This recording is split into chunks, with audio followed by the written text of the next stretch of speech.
Face à la politique de George Bush et de Dick Cheney, le combat est planétaire, mon rap reste déchaîné. Tout est organisé, je te l'ai dit depuis 10 ans. Mon EP, libre comme assassin, ça se ressent. Ne crache pas dans la soupe qui t'a donné à manger. Quand t'as mangé chez moi, rien n'était empoisonné. Va voir les vrais fachos comme Jerry Falwell et comme RR, tu vas vite, rock the bear. Je m'explique, Bush fait partie de la droite chrétienne, anti-homo, anti-païen, anti-lesbienne. Ça permet de se rapprocher des valeurs des néoconservateurs, faire alliance à Washington et agir en dictateur. Les nouvelles en 2004 sont intéressantes mes frères. Il paraît qu'en Irak on est parti faire la guerre sous l'étendard de combattons le terrorisme. Qu'on m'explique, j'ai vu un film où c'était Bush le terroriste. Il paraîtrait qu'avec Paul Wolfowitz il contrôle la Maison Blanche et qu'ils aident plus la droite israélienne que la plupart des 50 états de leur pays. Richard Thor, conseiller de Bush, doit pas kiffer la cause palestinienne, non plus qu'il soutient Israël pour qu'il n'y ait pas Armageddon. C'est quoi ces écrits où Jérusalem doit se plier à une nation? Jérusalem est unique, libre, patrimoine universel. On devrait pas avoir besoin de passeport pour embrasser le ciel. Pendant que tu vois du coca, le business ta queue, trop légal ou illégal, yo,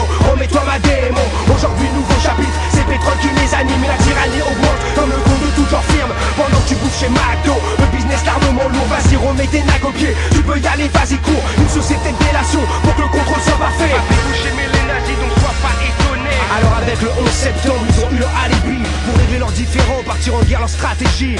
Mais attention, pas contre n'importe qui. Les États-Unis ne se trompent jamais d'ennemis. Malgré que l'Arabie Saoudite et 19 terroristes sont les 22, c'est l'Irak qui récoltera la foudre de Dieu.